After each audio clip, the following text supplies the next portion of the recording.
of birth. I said, wait a minute, I got a question. Why the time of birth and not conception? They gave a puzzled look, and as they flipped through the pages, looking something up in the book, I asked, how could the planets possibly function to signify what physiologically goes on with someone? They gave a look, looking mad at me, and said perhaps it has to do with light or gravity.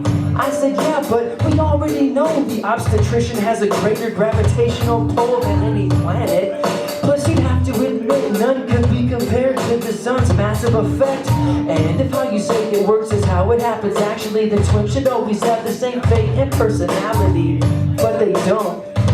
Perhaps I'm missing something, but it just seems this stuff is a joke. They looked upset and said they didn't want to talk now. Put the book on the table and then walked out. We had a lot in common, but we're barely alike. I guess she just wasn't a stereotype. We got along great, but every day we would fight.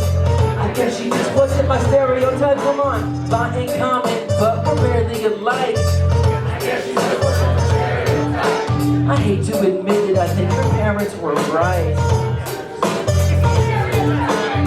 We were alone now, and neither of us said a thing. The silence was so loud that the sound of it was deafening. I looked around the room for words I wouldn't find, cause she used the last few to say, you're so much like your sign. Ooh, I was annoyed beyond belief. She could see I was upset and tried to kiss me on the cheek. A typical pretty girl move who's always had her way with men. But my only thought was how to get out the relationship.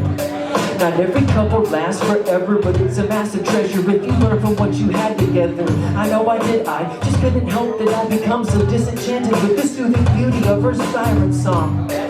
So getting back on topic, we both knew that we were through, yet we sat around talking, smiling about the good times, laughing at the bad ones, crying, realizing it's the last time we'd have fun. I held her close, knowing I was gonna miss the warmth of her body, the taste of her supple lips. So with the subtleness, I leaned in gently, giving her one last passionate kiss.